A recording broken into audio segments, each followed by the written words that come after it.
Have you tried Amazon where they give you 5 days in a 90-day period where you can set a book to free for Yes. just the one day or several days in a row? You pick out what days you want.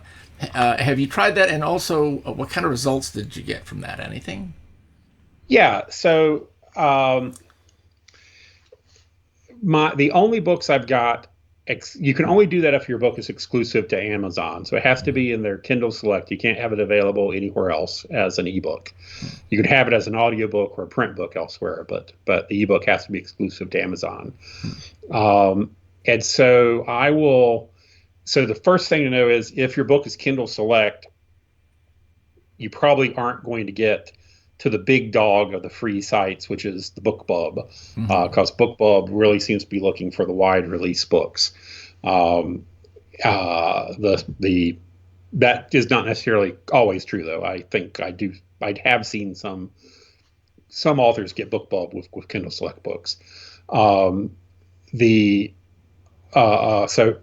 So it's not as big.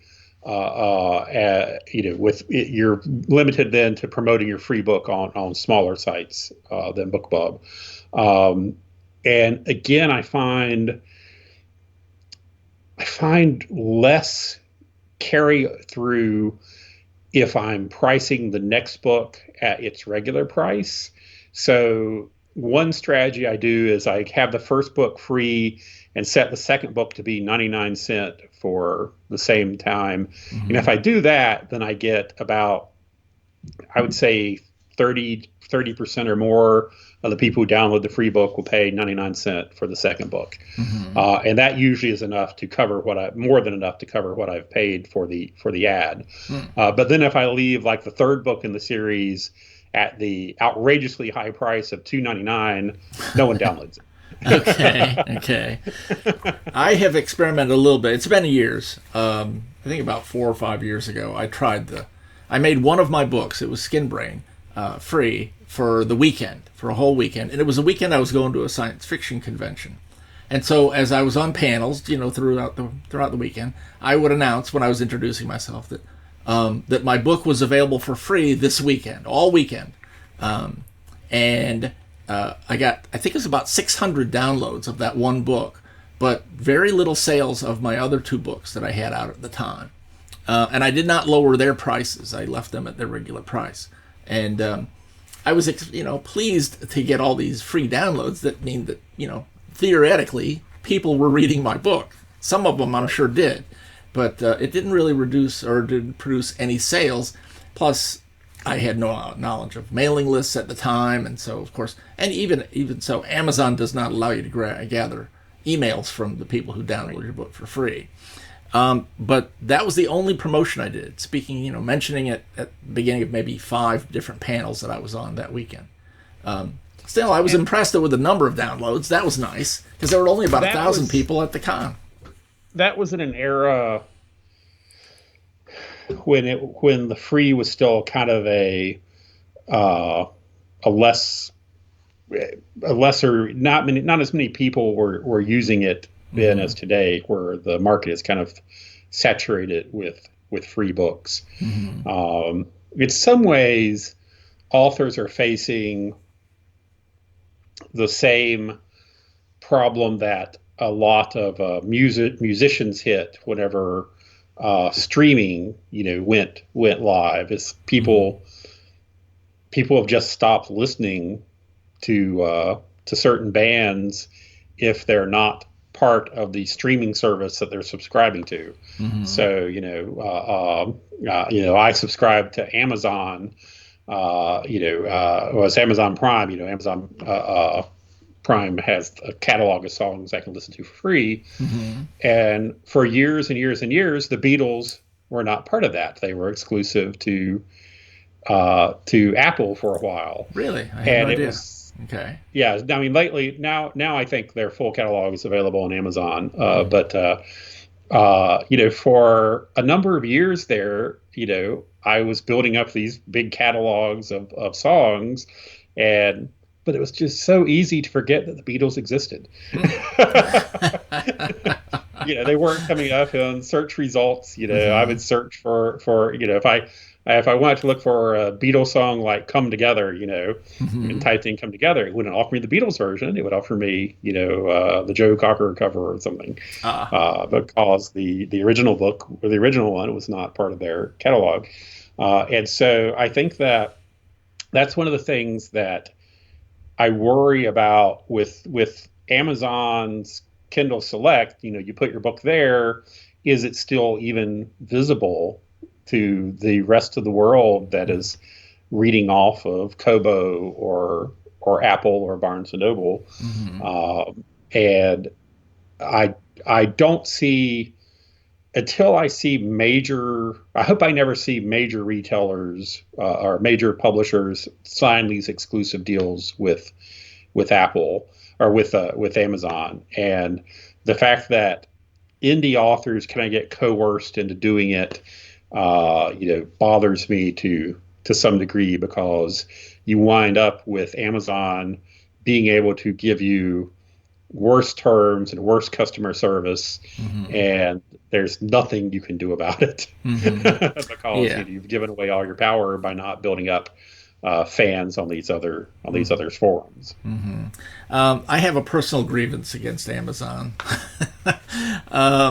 that I don't generally mention, but I will mention right now, and that is that because I ordered something just recently, I am not a Prime member, and so because I'm not a Prime member, when I order something, doesn't matter how big it is or how small it is, if it's a book or not. This was not a book. I think it was a machine part. It might have been for a lawnmower or something. Anyway, I placed the order on a Sunday, and they held the order until not that Monday, the next day, but 8 days later. 8 days Mm, before they shipped it. And at the yeah. same time, I had placed, within a few days, I had ordered something from Newegg. It was a computer part. I think it was a hard drive. And they shipped it the next day. Within 24 hours, they shipped it. And within 3 days of my placing the order, it was in my hand. Amazon held the order for 8 days because I'm not a Prime member to punish me because I have not paid Yeah, them, for being a it's Prime member. you know, I don't know what to say about Amazon. Oh, I should also mention this was not a one-off. I've ordered things from Amazon about 4 or 5, 6 times over the last 4 years, 5 years, and this is always the way they treat people who are not a Prime member.